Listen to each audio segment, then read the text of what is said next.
Medi. And this is Annie. Join us for our second edition of Convos with Lola livestream. We're excited to have Whitney Warne, owner of Ivory House Photography, Teaching our community how to live unapologetically extra. We will talk about how to conquer our internal obstacles to leave our mark on the world. So mark your calendars, grab your faves, snack and bev, and celebrate with us.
I'm Whitney Warne, and I own Ivory House Photography, and I am Unapologetically Extra.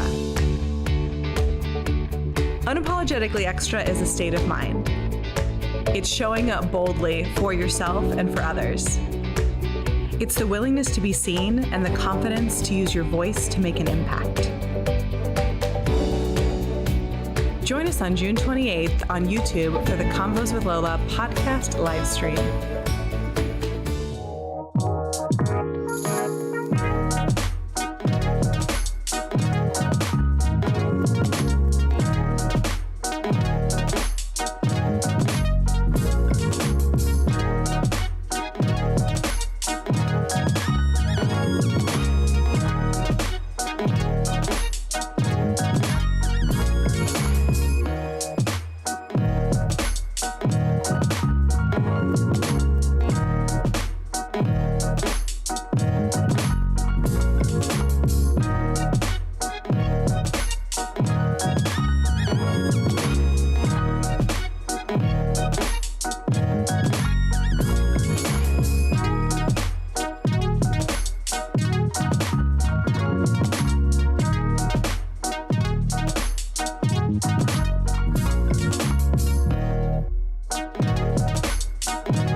Hey, this is Medi. And this is Annie. Join us for our second edition of Convos with Lola livestream. We're excited to have Whitney Warne, owner of Ivory House Photography, Teaching our community how to live unapologetically extra.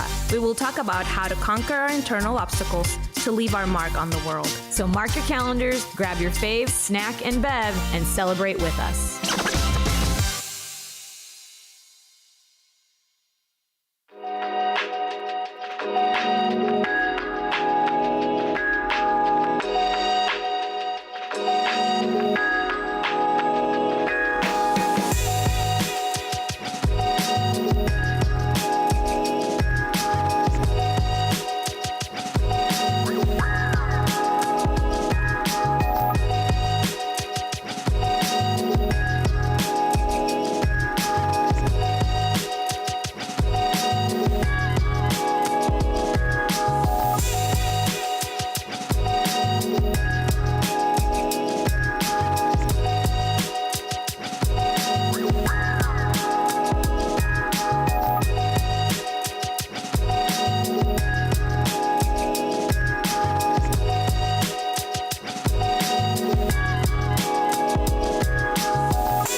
Hi, I'm Whitney Warne, and I own Ivory House Photography, and I am Unapologetically Extra. Unapologetically Extra is a state of mind. It's showing up boldly for yourself and for others. It's the willingness to be seen and the confidence to use your voice to make an impact. Join us on June 28th on YouTube for the Convos with Lola podcast live stream.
this is Medi. And this is Annie. Join us for our second edition of Convos with Lola live stream. We're excited to have Whitney Warne, owner of Ivory House Photography, Teaching our community how to live unapologetically extra.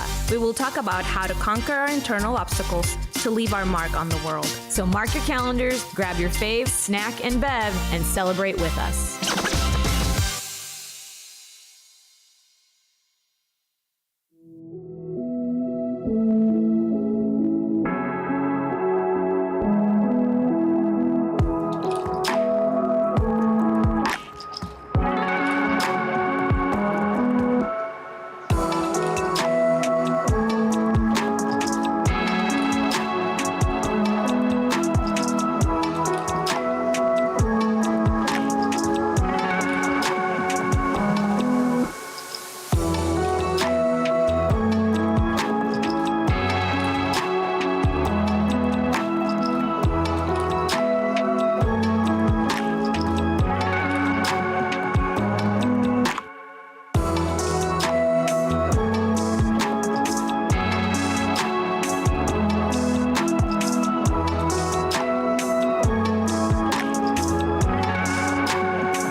I'm Whitney Warne, and I own Ivory House Photography, and I am Unapologetically Extra.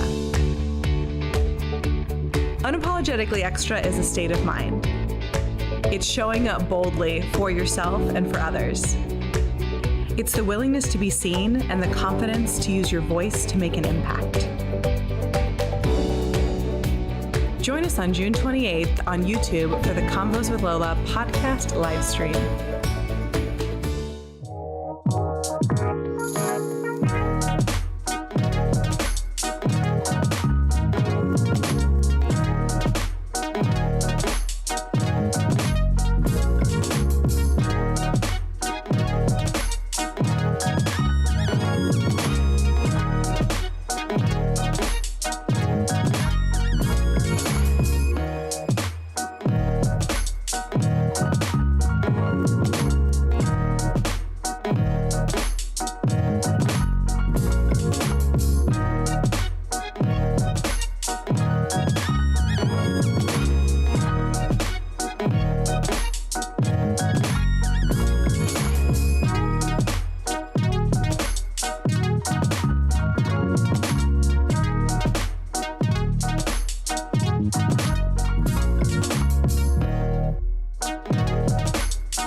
Hey, this is Medi. And this is Annie. Join us for our second edition of Convos with Lola live stream. We're excited to have Whitney Warne, owner of Ivory House Photography, Teaching our community how to live unapologetically extra. we will talk about how to conquer our internal obstacles to leave our mark on the world. So mark your calendars, grab your faves, snack and bev, and celebrate with us.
Hi, I'm Whitney Warne, and I own Ivory House Photography, and I am Unapologetically Extra. Unapologetically Extra is a state of mind. It's showing up boldly for yourself and for others. It's the willingness to be seen and the confidence to use your voice to make an impact. Join us on June 28th on YouTube for the Convos with Lola podcast live stream.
this is Medi. And this is Annie. Join us for our second edition of Convos with Lola live stream. We are excited to have Whitney Warne, owner of Ivory House Photography, Teaching our community how to live unapologetically extra.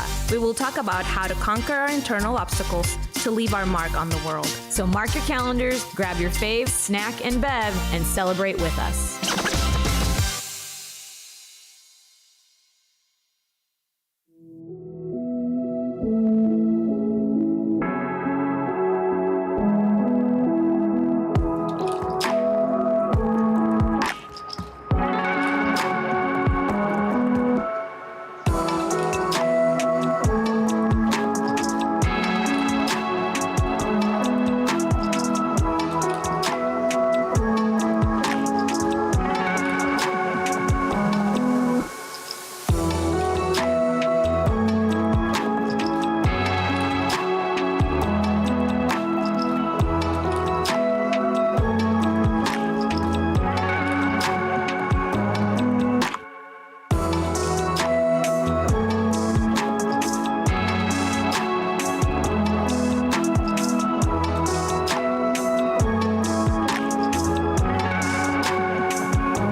I'm Whitney Warne, and I own Ivory House Photography, and I am Unapologetically Extra. Unapologetically Extra is a state of mind. It's showing up boldly for yourself and for others. It's the willingness to be seen and the confidence to use your voice to make an impact. Join us on June 28th on YouTube for the Convos with Lola podcast live stream.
Hey, this is Medi. And this is Annie. Join us for our second edition of Convos with Lola live stream. We are excited to have Whitney Warne, owner of Ivory House Photography, Teaching our community how to live unapologetically extra. We will talk about how to conquer our internal obstacles to leave our mark on the world. So mark your calendars, grab your faves, snack and bev, and celebrate with us.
Hi, I'm Whitney Warne, and I own Ivory House Photography, and I am Unapologetically Extra.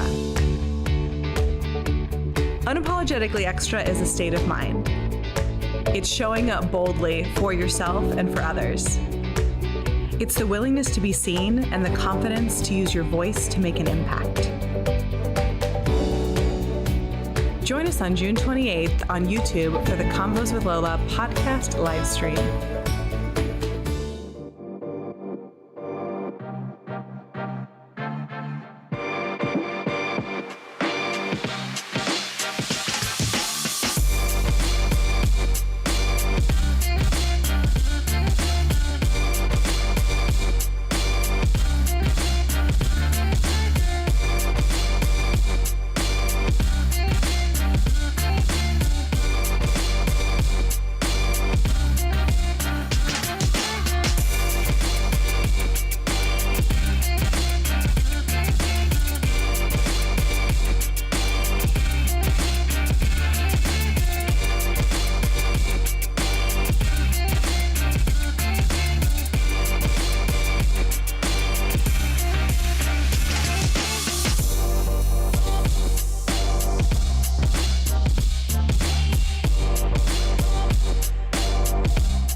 Hey, this is Medi. And this is Annie. Join us for our second edition of Convos with Lola livestream. We're excited to have Whitney Warne, owner of Ivory House Photography, Teaching our community how to live unapologetically extra. We will talk about how to conquer our internal obstacles to leave our mark on the world. So mark your calendars, grab your faves, snack and bev, and celebrate with us.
I'm Whitney Warne, and I own Ivory House Photography, and I am Unapologetically Extra.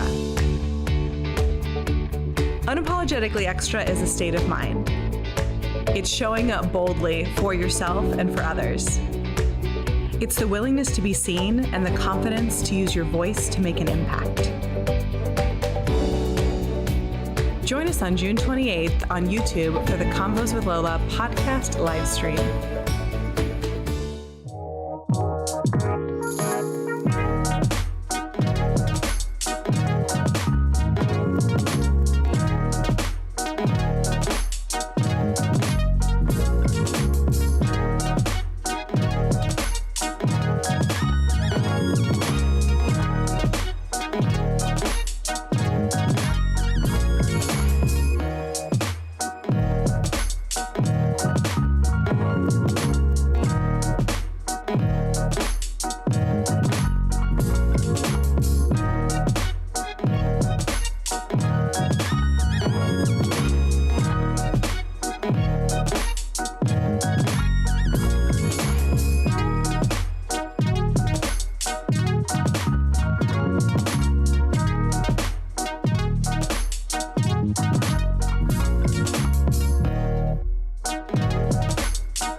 Hey, this is Medi. And this is Annie. Join us for our second edition of Convos with Lola livestream. We're excited to have Whitney Warne, owner of Ivory House Photography, Teaching our community how to live unapologetically extra. We will talk about how to conquer our internal obstacles to leave our mark on the world. So mark your calendars, grab your faves, snack and bev, and celebrate with us.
Hi, I'm Whitney Warne, and I own Ivory House Photography, and I am Unapologetically Extra.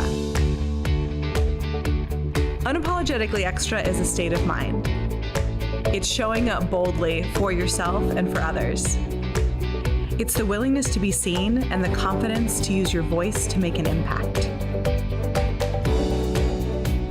Join us on June 28th on YouTube for the Convos with Lola podcast live stream.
this is Medi. And this is Annie. Join us for our second edition of Convos with Lola live stream. We're excited to have Whitney Warne, owner of Ivory House Photography, Teaching our community how to live unapologetically extra. we will talk about how to conquer our internal obstacles to leave our mark on the world. So mark your calendars, grab your faves, snack and bev, and celebrate with us.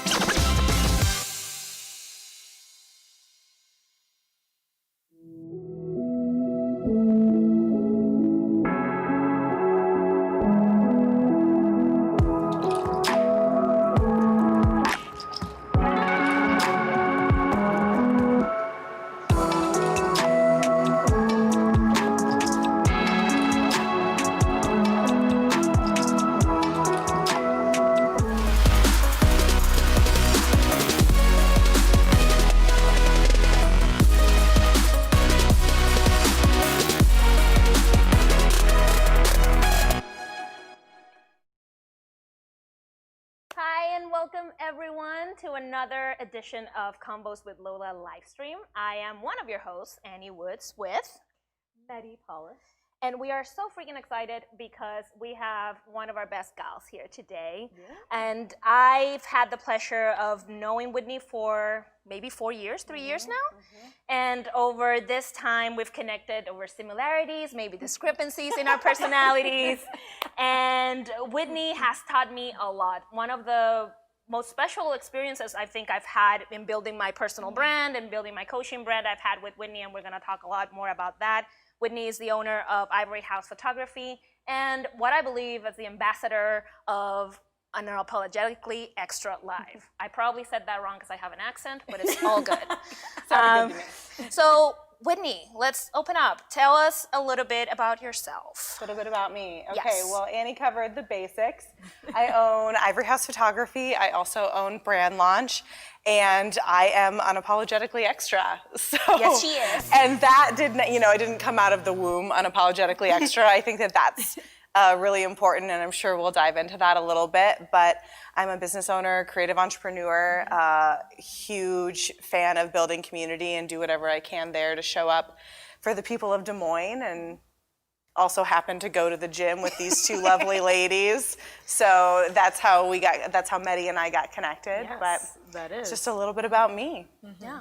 Well, thank you. Thank you for being Thanks here. for We're super having me. excited. I'm very excited about this because Whitney and I were talking prior to the live stream and talking about like what it means to be unapologetically extra. And so I'm going to start this off because I told Whitney that I fully admit growing up for me, hearing the term extra was being very like over the top, very dramatic, and almost a negative term. So I am very excited to learn because like I don't see you as a negative person. I don't see you as being like this dramatic, like, in a negative light. I see you being very empowering, but not only to yourself, but to others. And so I am excited to learn about this and how you came up with Unapologetically Extra and what that means. So. We can dive into that story. The first thing I want to say is that for a lot of people, being unapologetically extra is literally just the willingness to go outside of themselves. So that is baseline for me. And this whole concept came out a couple of years ago. And I'm a photographer. I've been a photographer my whole life, it seems. And I've been in front of the camera most of that time. And I was finding that a lot of my fellow photographers rarely got in front of the camera. And then when I would meet people, they would say, I would tell them I'm a photographer, and the first thing that people would say to me is, I don't photograph well. I don't photograph well. Oh, I'll be photographed when I lose 10 pounds. Oh, and then I'm too old. I'm too whatever. There's all these descriptors that we say that I am too to be photographed. And I took that to translate, I am too this to be seen. I am too much of this to be heard. And so I just decided to start getting in front of the camera more often. And that's easy for me. I understand the camera. I understand it's not a scary thing. But I wanted to give people a no good reason to step in front of the camera. So Unapologetically Extra really started as a photo series. So they're 15-minute shoots. I do them around town once a month, and 10 to 12 people show up for 15 minutes for no good reason to have their photo taken. And you've had that experience. That was my you first had an experience of that as well. Yeah, and it was really cool. It was, I have to say, it was, because I too am not like, I always say, oh, I'm not very photogenic, or like, camera, photo, pictures. Yeah, I don't know what the hell I'm gonna wear, or how is my makeup gonna be, and very self-conscious in a way. So it was cool, and Annie joked when we had our photograph session, because Annie, you said something to the effect of like, you're never gonna feel as great as you are being bossed around by Whitney. Yeah. I am very bossy. Yes, but it was really cool. It was a very empowering experience for me, and your photographs were very eye-opening for me. What did you realize they were beautiful when you saw them? Oh man, like I was just like, for me, I was sitting there and I'm going, damn, I look really good. Yeah, you do. I look really damn good. Like this is, can you just follow me around all the time? So hopefully my voice does follow you. It does. That's the point of being bossy. I get in there. Yeah. It's not only bossy, but it's just the things that you say. And I want to share my experience. So originally, I think I was not one of the first unapologetically extra people, because originally what I was seeing was people that were showing up in this outrageous outfits or this dresses that were like, what makes you feel unapologetically extra or super extra at first? And I'm like, I'm super cool in my gym clothes, and that's not like, that's okay. And then one day I was like, you know what the hell? I actually almost wore that shirt today. That was a great shirt. It's a great shirt because it's actually a bikini top. So I made a post and everything afterwards, because my experience of being in that photo shoot with you was an experience of sexiness. Like I had never used that word to describe myself. And she was giving me like, show me the girls and put that booty up. And I'm like, what the fuck's she talking about? Like that's not what I bring to the table, lady. But then I totally disagree. Oh, thank you. And when I saw the photos and we met to pick the photos, it was both humbling and empowering, because it allowed me to get out of my own head and being seen. And I think that's what I wrote afterwards. Like it's a gift to be seen through your eyes. And what I would like to ask you next, or what I would like to know next, is how have those photo shoots evolved? Because it's not just a photo shoot anymore. So what is Unapologetically Extra now, if you were to explain it to somebody that just met you and hasn't seen 2 years of photography? Yeah. I mean, it's transformed completely. What started as a photo shoot is now, in a large part, my personal brand and what I want to bring to the table as an ideology. And you know, what started out as, and you were seeing correctly, what started out as wearing really over-the-top clothes and putting on some more makeup, I really decided to tear that down too. Like I built that up at first, like, oh, I'm gonna wear my most extra outfit. And that's cool, that's great, but honestly, being extra literally means showing up. It means that one step outside of yourselves. And for most of my clientele, getting photographed is already extra enough. The people that I serve, they are not the people who are running and jumping in front of the camera. And I love that about people, and I feel like that's me too. Like I serve those people because that's who I am. I'm not, I mean, I had a full-on panic attack with these 3 cameras pointing at me, because I was like, okay, what's happening here? We had a photo shoot before this. We did. I needed to know. And like, that's me. I need that reassurance when I'm in front of the camera, so I'm able to help other people out with that. Yeah. To answer your question, actually, being unapologetically extra is living in your own truth and not being scared to tell other people what that is. So for me, it's knowing yourself, trusting yourself, and putting that out in the world so that other people can join you on your journey. That's beautiful. I know. So what is your truth? Oh. Yeah. What's Whitney's extra? My extra. As she sits here devilishly and smiles. Ooh, she knows the questions to ask me. My extra is giving up my confidence, or it's not giving it up, it's realizing that my confidence only gets me so far. So confidence is easy for me. It is my shield. I know how to show up that way. I know what that looks like. And it's not that it's a show, because it's very internal too. I have a very strong internal dialogue that supports that.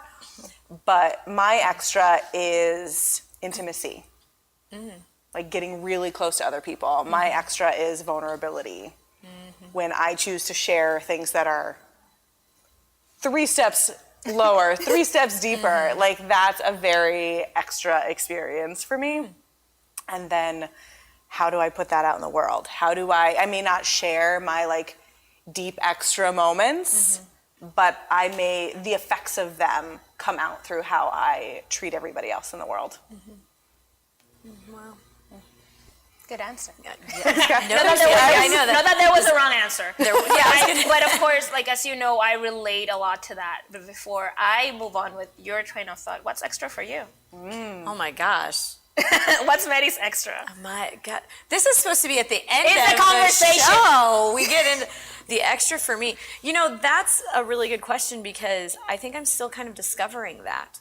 I don't really have like the direct answer for that yet. I was telling Annie earlier this week that I'd had an epiphany, and it came from your post when you posted about me, and I was just like, oh man, because you talked about how I continue to help people and show them their best, and what they're capable of. And I was talking to Annie about it, and I'm going, I think I'm seeing now what I can do and where my lane is, so to speak, where, it's about empowering people and getting them to believe what they don't think is possible, but also getting comfortable with who they are and what their bodies can do, regardless of how their bodies look, and regardless of what people outside, think of them. Because we have all different shapes and ages and sizes and backgrounds, and that is honestly like one of the most beautiful things that I appreciate in my gym is that we've built that.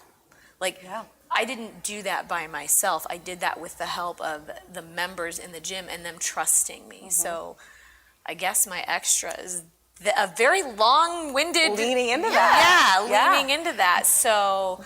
But I think also taking some credit for that. Like, you started that ball rolling. Who you are allowed all those different people to walk into your space. You set the tone as the leader, as the business owner. And I mean, I think that my journey to the gym is a pretty extra story. So you can share that, please. I'd love to share my journey to the gym. Everything relates back to the gym, everybody. It does, of course it does. But it actually does. Because at the end of the day, our journey to self is about a journey to body acceptance, personality acceptance, and soul acceptance. And for women, it is a huge part about body acceptance. So my journey to the gym. So my journey to the gym actually started with that one. That one.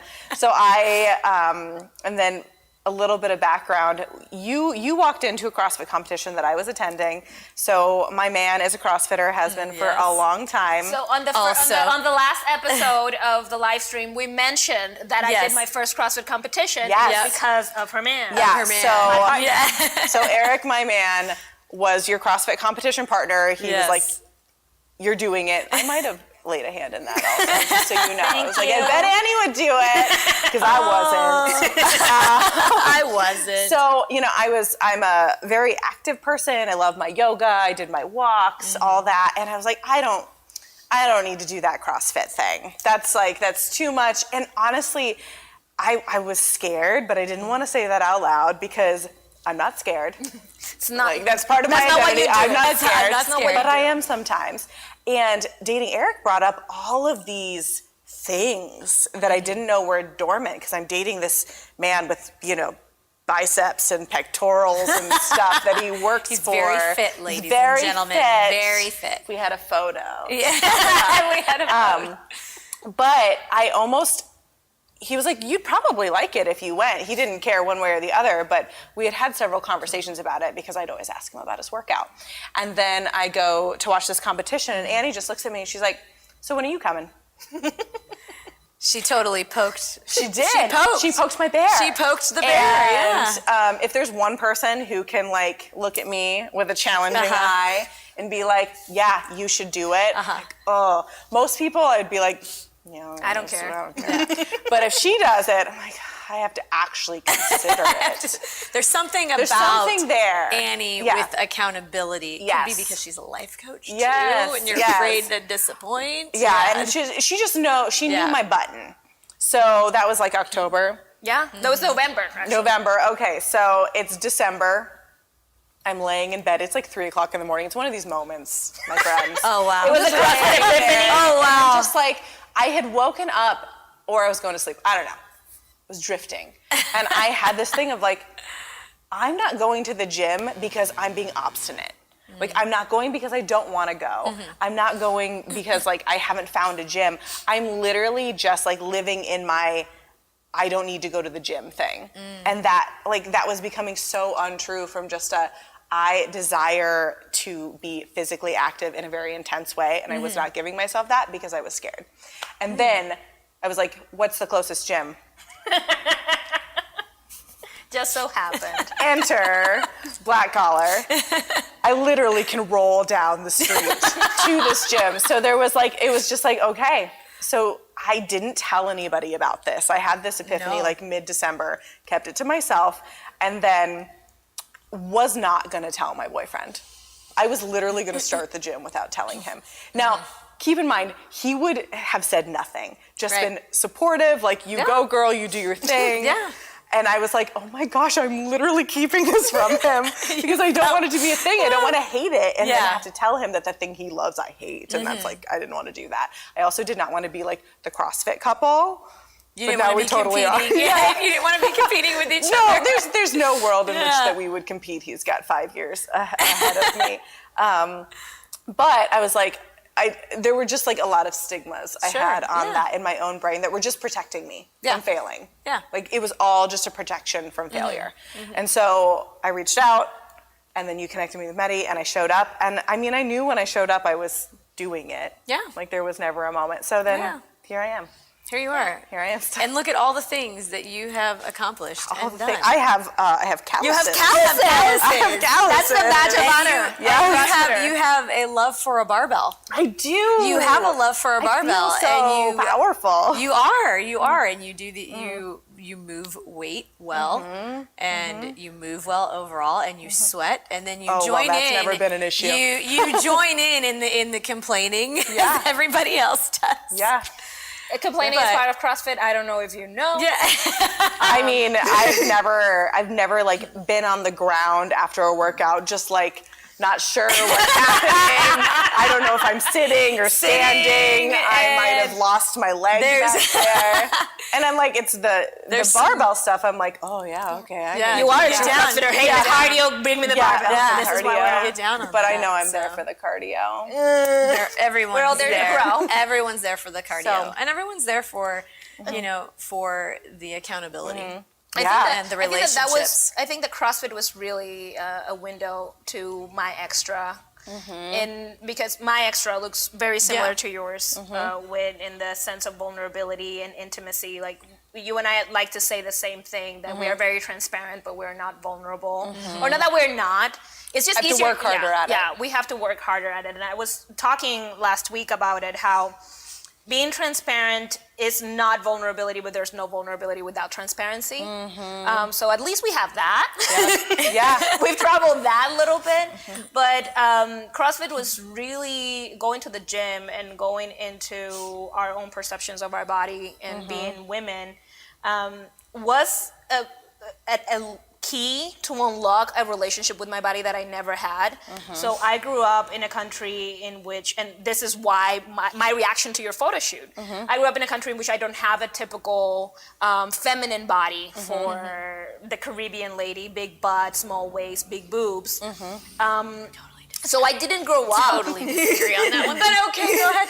But no, it's just what I grew up with. Like Sure. I make the anecdote. I visited my family last year, and they saw me that I've worked out. My uncles were worried. Were truly worried. They were like, "So you've been working out a lot?" I'm like, "Yeah." I figured that my butt's not growing, so I have quads, I have traps. I'm gonna work in what with what grows. Yeah, Exactly. yeah.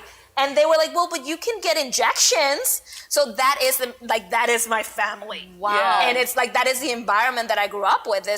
So going into the gym and getting this new relationship with my body, understanding it not from the gaze of somebody, but rather from its power, it really opened up a level of vulnerability and a level of like that confidence. I have to leave it at the door. Like I have to enter the gym with humility, because if not, I might kill myself. Like you don't want to load that bar more than you can do. So those are moments of vulnerability. Joining the competition with, it was a challenge. And I took it on just as you take mine. I was like, oh, if I say no, I'm gonna be a little bitch. But I also thank Eric for doing that, because he got her to do something that I tried to get her to do, and she just was like, nope, Sometimes nope. it's just an outside ass. Yep, and it say just, no to the people that it you know was more will or stick by less. It was you. more or less he like cornered her and said, I know. "I've already paid for it. You're in." yeah. I know that cornering. Yes. So I'm aware. yeah, That was a moment of vulnerability for me, because it was not a win moment. Like I knew, like I'm going into this and I'm not winning shit. Yeah. Like I am participating in this competition, and there is zero probabilities. You also knew you had a partner in that, Yeah. though, that like neither of you were going in Yeah. to win. You guys were Yeah. going to challenge yourselves. And when you both go with the same mindset, like I think that goes back to being extra, truly. Like I'm showing up alongside someone to show them what their next level is. It's not about winning everything. It's about what is next. And like, it's just those steps forward. It's like when you go to the gym and like we track our progress, and I'm like, oh, I made some. Yeah. I didn't know. Yeah. I had no idea. But and I think about that in terms of photography. If you only get photographed once every 5 years, all you're looking at is the gap and whatever you see in that.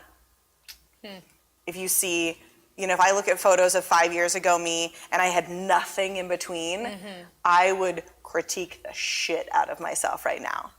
Because of whatever my perceived failures are around my body or how I'm showing up, or the fact that I'm getting older. Yeah. But I photograph myself, I am photographed weekly, if not, monthly. It's just all the time. So a photograph no longer has that weight. I'm not scared of it. It just is. It's just part of my life. Just like the workout, going to the gym. Yeah. I'm not scared of it. There's some days where I'm just gonna write that smiley face on the board and I'm like, I showed up. Perfect score. Yeah, that's I did it. fascinating. That's really fascinating, because I've never thought about looking at a photograph and being photographed often, just as it being part of like your day-to-day life. Like I'll bring up the example of like, for when I had my son, I realized now, like, I don't have very many photographs of me and my son together. I took more photographs of my husband and my son as an infant together.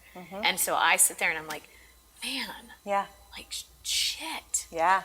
I don't have those. Like, I would have loved to have had some, like, really beautiful moments. Like, and I see my friends that have, like, these intimate pictures, like, right after labor, which I was in no condition to have photographs after labor.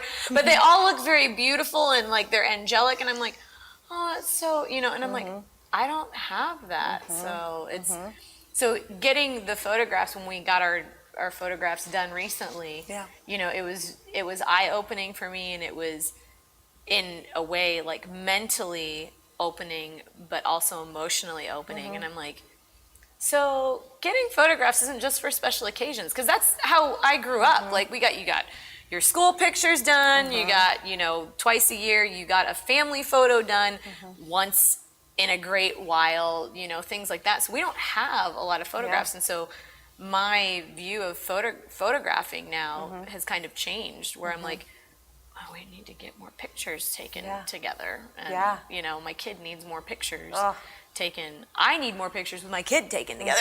Things like that. When I go back to you took a lot of photos. You knew that photos were important. So you were taking them of your son and your husband. But you weren't having them taken. Yeah. And I think about that in terms of where women don't show up. And it's a lot of times because we are saying that we're not showing up because we're in service of others, but that's not service. Like if we're not showing up for ourselves first, then we can't truly be of service. Like we can give. Yeah. Sure, it's our programming in a lot of ways. But I think back to, like, if you had those photos, if you had these moments tracked all along, then I remember the first time I talked to you about getting photos, you were like, I don't know what I need this for. And I was like, oh, I'm going to get you. And here we are. And here we are. And here we are. It has so many implications. I've been in Des Moines for 4.5 years now.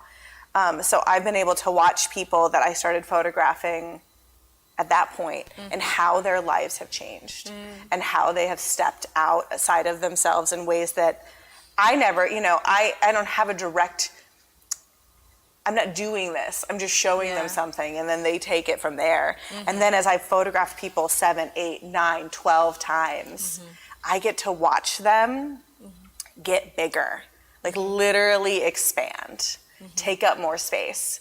Because as women, we're told, don't take up space, don't be loud, don't step over the line. And that's not the expectation anymore. There's no one really telling us.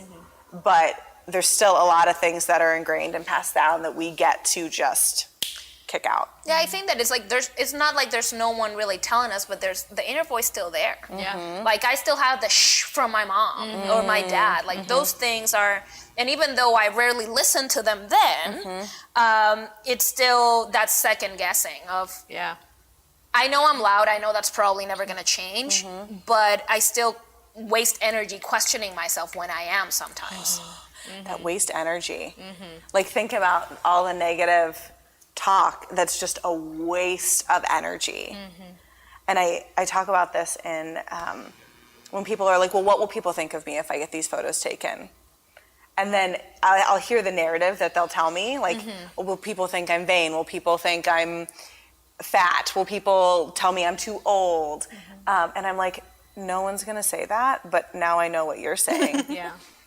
Like it's not, we're not actually worried what other people say. We're just worried that the things we say to ourselves will be confirmed, or that you'll see it out loud. You'll see it, and then somehow the photograph will prove to you every shitty thing you say on the inside. And that whole idea of like the wasted energy is the way I see it. It's kind of like, how much freer would we be if we didn't have to constantly fight against? Because that, in my case, it's not that I don't cowered away from the feeling, but it's so much energy feeling that I'm always going against that because I'm choosing to be loud against something rather than just because I am. And using loud as an example. It could be anything. And I think that there is both sides to the same coin. There's people that just don't do it because they're afraid of what people are going to say, and people that do it against what people are going to say rather than doing it for themselves.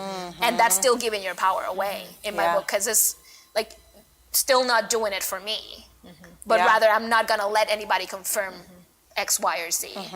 So there's still so much freaking work to do. So much.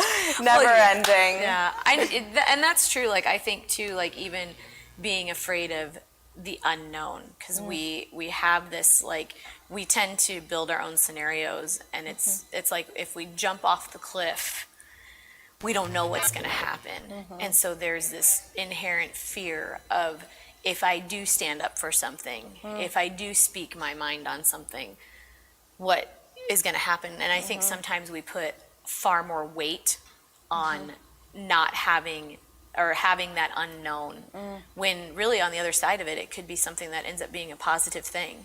You know, especially if you know you're standing up for what you truly believe is right, or what you truly are passionate about.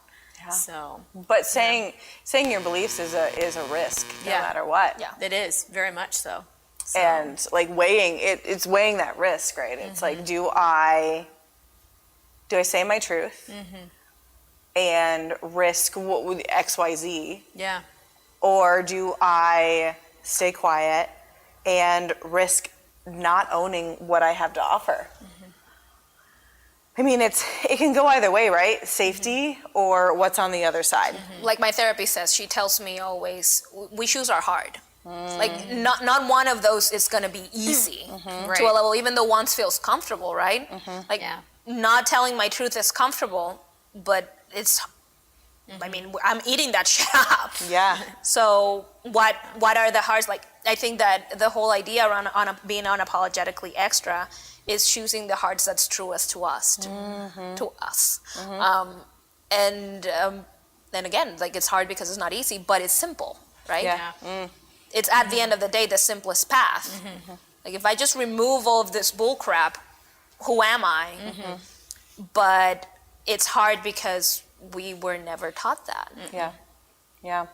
I remember when I realized, this was about a year ago now, I realized that being unapologetically extra was starting to have this wear makeup and fancy clothes connotation, and I had been complicit in that. I'd been building that, and I love to get dressed up. So It was on brand. it was on brand. Yeah. And I still love wearing a great outfit. As we can tell. I mean, It is. yes, I mean, jumpsuits are my life. But I wanted to acknowledge that that's not everybody's space. Right. And I also wanted to acknowledge that for some people, showing up with no makeup on, with no barrier, is the hardest, biggest step. Yeah. So I took photos of myself with just no makeup, just straight hair, nothing happening there, like messy bun or something. And I posted that, and I was like, okay, not retouched, this is just me. And this is also extra. For some people, it didn't feel like a huge risk to me. That doesn't feel really risky in my world. But for some people, it is really risky. Because it's vulnerable. It's being vulnerable. We put, like, I think there's times where, for the longest time, like, I looked at makeup as being like your mask. Like, you present yourself, this is how you're presenting yourself. And like, when I was in the service industry, I always had makeup on. Like, my face was done, my hair was done, I was on because you were ready. Yes, I was ready because I was on stage.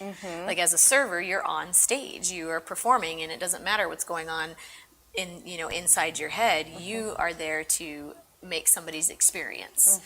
And it wasn't until I started CrossFit, and it wasn't until I was working at El Bait Shop that I started to wear less and less makeup, because there was a shift and there was a change. Confidence was coming more from what my body could do and less of what was on my face. And so now, even more, I don't wear a whole lot of makeup. Like, this is extra, guys, ladies and gentlemen. This is extra. This is an hour worth of work. But when we had our photographs, going back to our photograph session, I forgot how much I enjoyed. Like, I put on makeup and I enjoyed how I looked. It wasn't an obligation for me to put it on. It was like, oh, I just want to look different. And this is another side to who I am, another side of my personality. Yeah, part of the story, not a necessity. Part of the story. It's not a necessity, I have to. So that, I think you showing both sides of that is empowering to everybody. Yeah, and some people, I have one woman who shows up all the time to my extra sessions, and she's in her 60s, and this is just the gift that she gives to herself. She never wears a stitch of makeup. I said something about I called my no makeup sessions bare and bold extras. And she was like, I'll be there. I'm like, I never wear makeup. And I think of her as a role model, because she's just completely herself. And then sometimes she decides to put on a little makeup, and I was like, cool, good for you. However you feel most comfortable. But it's the shoulds, right? It's the things that go off in our head whenever someone shoulds me. I'm like, And which is why I think you got away with your it was a question, like, when are you going to join the gym? You didn't should me. You just were like, Hi, I see you. I know you want some. Yeah. You want this. And it's very, and I try not to should people in the photography world. I'm like, you should get photographed. I'm like, I just say, I'm going to be here for 10, 20, 30 years. Whenever you're ready, I'll wait for you. Like it takes different people a different amount of time to get, like your gym was going to be waiting for me whenever I decided to roll down the hill. Yeah. So every morning, 7:15. And now 7:15. She found her emphasizes 7:15. You guys join me at 7:15. Seriously though, join me. Seriously, join I actually do 7:15. it honestly, and this is funny. Like how I've known you maybe just I've known actually the two of you for about the same time, I believe. Oh. And I remember the first time I noticed you wearing makeup. It was the one time we went dancing. Yes. So we had Yeah. I've been going to the gym, and I've known you for Yeah. what, like over a year, Yeah. maybe almost Yeah. 2 years. And it was the Yeah. first time I saw you, and I'm like, this bitch knows how to put it on. I sure do. She I shows sure up do. with all her hair and Yes. her heels, and I'm like, Yes. what do you mean? This is also you. It is. And it's a reminder hearing you talk about it of how multifaceted we are, and how our extras just look different depending on the moment in our lives that we Yeah. might be. Absolutely. Sometimes being extra, I mean, during COVID, it was real extra for me there's not a day that I looked like this during quarantine. I was like, Like, whatever, no. what did I wear yesterday? Is it clean? You was know, yoga pants probably and- not. Didn't matter. It was, no one's going to see me. Whatever my hair was doing was what it was doing. But I have a question. So we are now not post-COVID, but post-quarantine for a lot of us, and we're all integrating in different ways. Is there something that you guys realized during that time? Was there a shift? I mean, I was experiencing shifts left and right, but I wonder. crap. I'm gonna drink some water. Oh yeah, I need a moment. But what was your biggest shift? Because shifting is getting closer to your truth, getting closer to your extra. Yeah. Man, I would say that my shifting was because we were spending a lot more time together than what we had in years past. So for my husband and I, it was this growth in our relationship of just like being in the same space for a long period of time, and some of that days were good, and other days we were like, oh my God, but then also with our son, because our son, he struggled with the idea of not being able to go see his friends, not being able to go to school, and he had these moments of real like struggle, and I almost want to say like anguish for him, as a kid, that we had to explain, hey, we can't go and do these things. Like one of the first things for us was when we had to cancel our spring break trip. We were just going to go away for a weekend really quick. And so then I made the decision and talked to my husband about, like, I don't know if this is going to be a good idea that we go. And we had to break the news to, a 10-year-old who didn't do anything wrong. And he, kind of felt this, well, why can't we go? And, what did I do wrong? And it's like, no, you didn't do anything. And so it was a moment that both my husband and I shared together of just really coming together and just being there for our son and just comforting him in the way of like, hey, we just want you to be safe. And there's a lot of shit right now that's going on that we don't have answers to and we don't understand.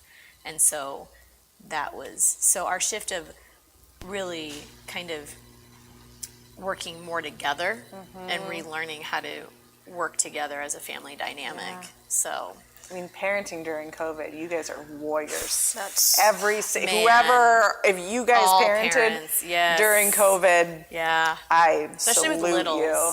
With littles, Yes. teenagers are kind of a whole nother thing. Well, they were annoying in a different way. They were having I'm their sure own sharing Yeah. the remote. Yeah, There's no yeah. children that live in my house, so I don't share the remote. Yeah. But what about you, girl? I think that for me, it wasn't really about COVID. It was the only way that I can explain it was a coming home for me. I mean, I went from solely being an entrepreneur to having a full-time job and being an entrepreneur to now once again doing all of my work from home.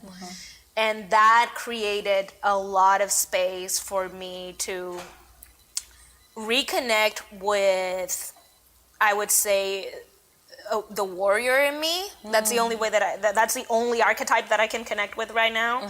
And like with everything else that's happening, the BLM movement, social justice in general, having that mental space and having the physical space to be able to dedicate to understanding like what breaks my heart. Like there was a lot of heartbreaking during this time of like there's a lot of shit that's going on in the world. And I realized when I started feeling the things, how little I was feeling up until this point. So I think it's been a coming home because it's been anger, it's been sadness, it's been hurt, but it's also been exhilaration and excitement and hunger to experience more of these feelings that I generally put a lid on because it's too much. Or move too fast so we don't have Exactly. to. I mean, that was the if I could say just what I saw happen on social media was just, everybody was like, oh my gosh, we're just witnessing. We went from everybody moving a million miles an hour to everybody literally coming home and confronting whatever it was there. And I was talking to my partner, I'm like, if there can't be a human that gets out of this time, that spent time at home, that actually quarantined and did that, that isn't going to shift, that isn't going to see something. And for me, it was, there was so much. I mean, my income evaporated in a heartbeat. And it was this moment of like, okay,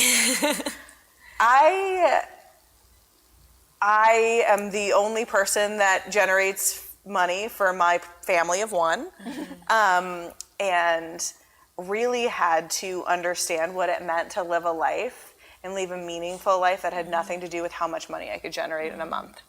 Like I literally just let go. I have a tracker and I was like, okay, this no longer measures my worth. What next?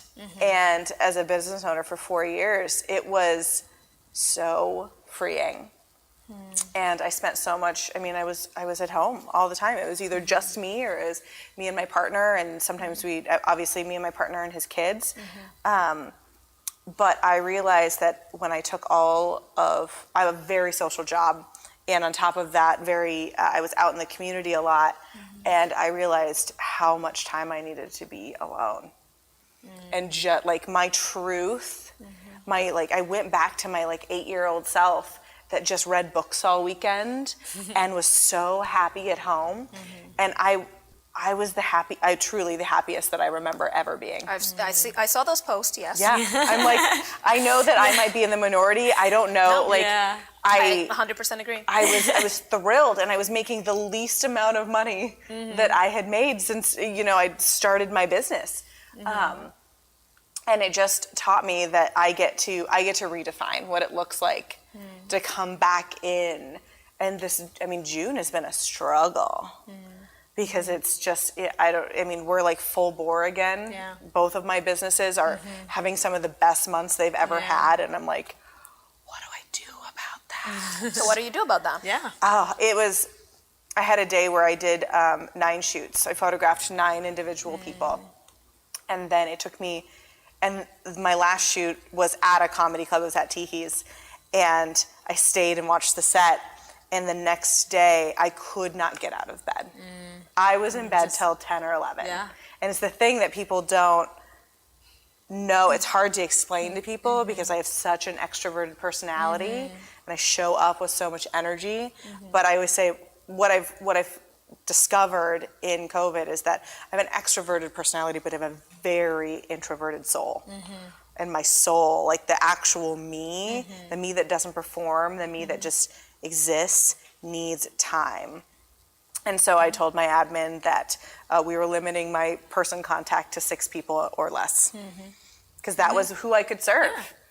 And it just learning, kind of going back and I want to show up. I want to photograph people. It's fun. I want to work on with my personal branding clients, and but how much being really honest. Right. Because pre-COVID, I had no idea where my limit actually was. I was so used to being exhausted. You were not you weren't an autopilot. I didn't feel.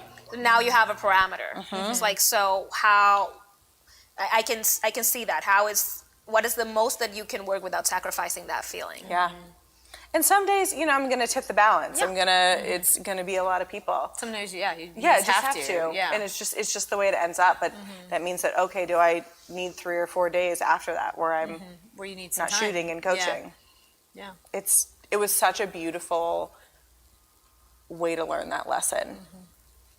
I think that's important. I don't think a lot of people, and maybe some people did take time to do that, but I don't think a lot of us recognize that or take time to recognize that for fear of missing out or being considered selfish, so to speak. We fall back into that, how we are, taught that we need to be so serving of others, and then we take that moment of just no, I just need me time, so. Let's dive into that word, selfish. Let's talk about that. Yeah. What does it mean to be selfish? So what does it mean to be selfish? Yeah. Well, from what I've learned in growing up, for me, I think growing up and hearing the word selfish, it was just not giving, not giving enough, not giving, and it goes from not sharing your toys to not sharing the food on your table to not, opening the door, to someone. And, I grew up in a household where my grandmother and my great-grandmother raised me, and majority of the time was my mom was a single mom and she worked. And my grandmother, I've always known this, is my grandmother would open her doors to anybody. Anyone that needed, anyone that needed a place to stay, needed food. I mean, that's just who she was. And so selfish for me was the opposite of that, was being closed up.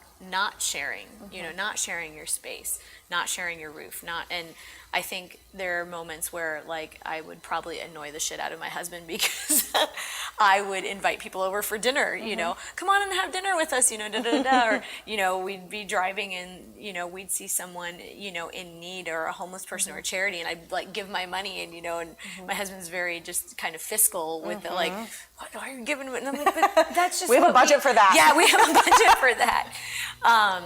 But so being selfish, and then having guilt.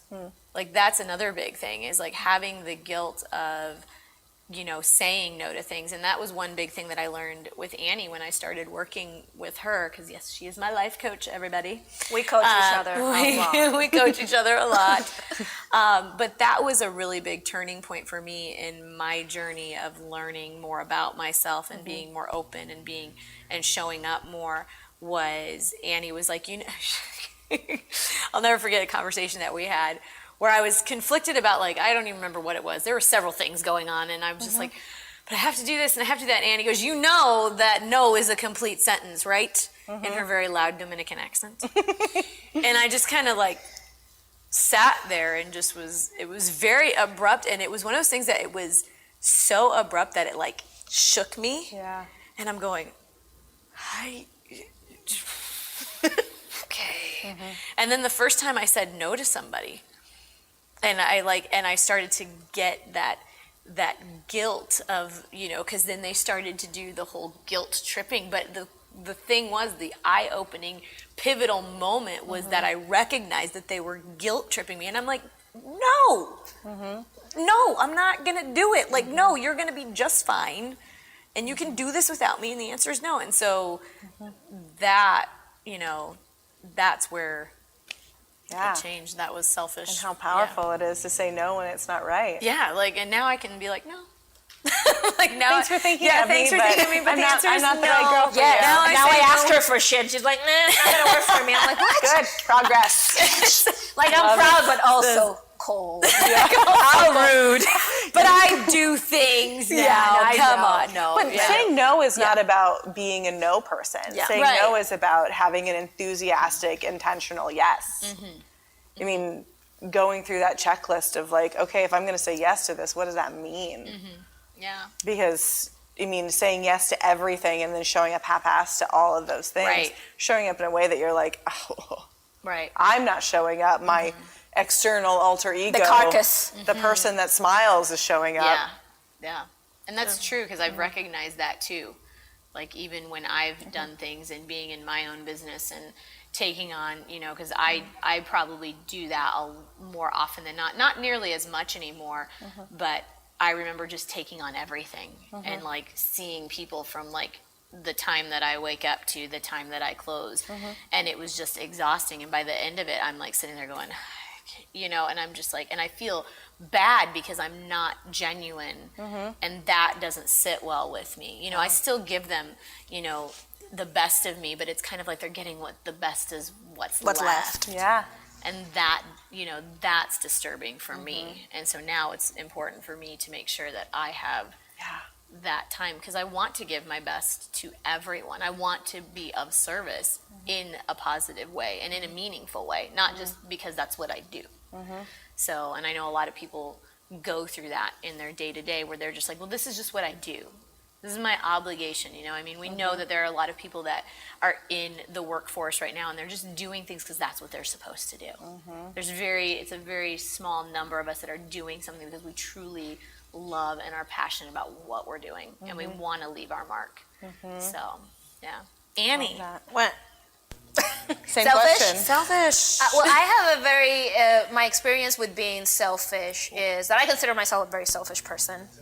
Out of the bat, based on the definition that I grew up with, which was contradicting in my house. So I grew up with a mother that, to this date, I'm finding out that the woman used to drop off groceries at the house of the secretary of my school when I was in high school or whatever. Like, I'm finding out shit like that about my mother. And then I have my father, who is a very giving person externally, but in our home, he's a very selfish person in the sense, how I understand being selfish is just what I want, I'm gonna get. And I don't care who stands in the way. And I grew up being very much like that. I'm like, I'm gonna give you until it's not convenient for me to give you.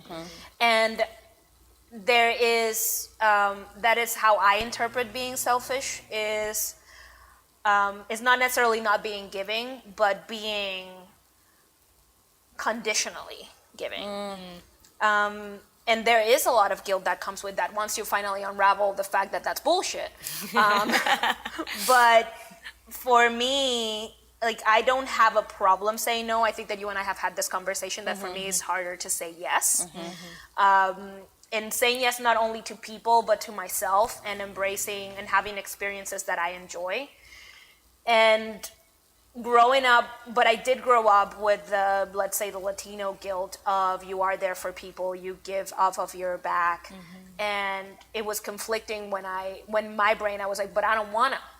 Like like this is hindering me. I think that one of the areas of my life in which I've embraced being selfish is my finances.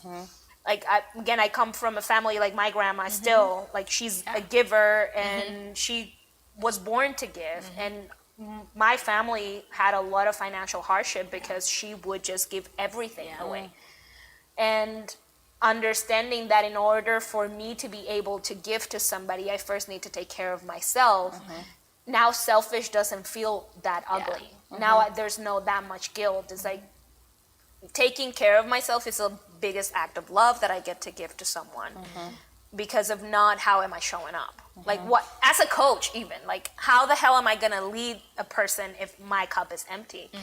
But I did grow up with, I would even say self-hatred for wanting things my way and wanting to be satisfied because it did not compute in the culture that I grew up with that women could get pleasure or satisfaction or achievement or even that sense.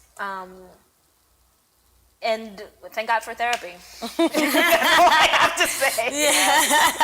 Yes. I love it. Yeah. How about you? What's your experience with selfish? I would say that healthier I get, the more aligned I am on the inside, the more selfish I am. The more my boundaries are mine and I maintain them. I was not, I didn't come into myself until much later. I've always had a strong sense of self, but I didn't come into the person that people interact with now until after grad school, so 24, 25. And that was really a process of when I went to grad school, it was my first time where I learned that I couldn't just smile at people and get what I wanted. I had always used my like good girl personality. Yes. Yes. I literally got critiqued and cried and critiqued and then brought cookies to everybody the next day. Like this was right. And you're like, wow, yeah. Who's that? Like you tell me, that's one time you told me like, yeah, I used to be like, that was my good girl. I'm like, who the fuck's that? I have never met her. Thank God. I slap her senseless. Yeah. And I mean, my website in grad school was Good Girl Arts. I know.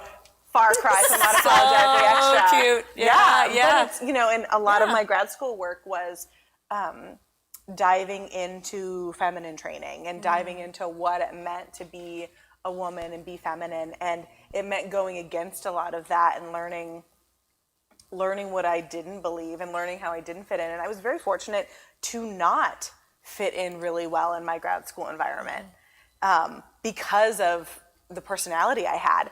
And because I didn't fit in, for the first time, I experienced I experienced people not liking me. And I experienced what that felt like to still be me or figure out what it was like to still be me and not be liked. It's not that I got cool with it. It's just that I had to figure it out. Yeah. So now, when I came home to build my business, I realized that the only way I was going to build a business was if I put myself out there. And so I just gave for the first 2 years of my business. It was just like laying it all out. I mean, I had nothing, but I gave everything. And then my back and my body gave out. Like my body actually stopped. There were days where my assistant was like putting my shirt on and off for me because my body had just said, nope, you're good. Yeah. You're really bad. Just for the record, you're worse off than what you think. Like this isn't gonna work for you. And that was 2 years ago, February. 2 years ago, February, and that was my okay. I get to start saying no. I get to start being selfish because my body's saying be selfish. For me, I just had an epiphany moment in our relationship because I just realized that probably after that time was when you and I finally connected. We've known each other for 4 years, but we had always danced around each other. Oh yeah. So it was kind of like once we danced far away from each other. I was like, there she is. And I think that was I think that maybe the struggle with vulnerability of authenticity, or simply just because I was in the same hustle. I was also, I'll go everywhere, I'll hang out with who do I need to coach? Like, what do you need me to do? Because we're building a business. And it's that not being selfish in a way, I'm gonna be romantic now, drew us apart. It did. I'm gonna be romantic. But we didn't have time to build relationships, truly. Not deep relationships. I 100% didn't have time to build a deep relationship. I mean, I was single. And I was playing, I was like, just keep doing that. And it wasn't until I got selfish and figured out, okay, I get to take care of myself. I get to do a lot of physical self-healing, emotional self-healing, a lot of internal work, that I was even able to open myself up to having an actual relationship, one that I like, one that works, one that I'm super proud of. And all my friendships became more real too, because I believe that the more real I become, it's like the Velveteen Rabbit, right? The more real I become, the more everyone in my presence gets to be the same way. Like how I show up leads the way for how other people show up around me. We give people permission. We were talking about that before we started. So with that being said, we're gonna have to wrap it up here, ladies. I know we could go on forever with this, but with Unapologetically Extra, what is one thing, we've talked about a lot of things, but what is one thing that you really hope your your subjects, your people that you are of service to? What is it that you hope that they get out of it in their experience? Oh, I hope that anytime someone's around me, they feel seen. Whether I have a camera in my hand or we're just having a conversation, I hope that that's a space where people feel seen. I think you've accomplished that. Awesome. Yeah. Okay, and we can follow you on Unapologetically Extra on Instagram. Yep, that's my Yes. personal Ivory House Photography, brand launch. There's all of the fancy. Instas. There's all that. So- All the We'll keep Instas, shit- all the Facebook Yes. we'll tag. Yes. And then we also want to thank once again our partners Invictus Media, DSM, for giving us again this beautiful space. Incredible. And They hustled helping for that sign. They Yes. did hustle for the sign, and they hustle so much more. So check them out, follow them, support them. Everybody love each other out there, especially right now more than ever. So Deuces. Thanks, See ya. guys. thanks for joining.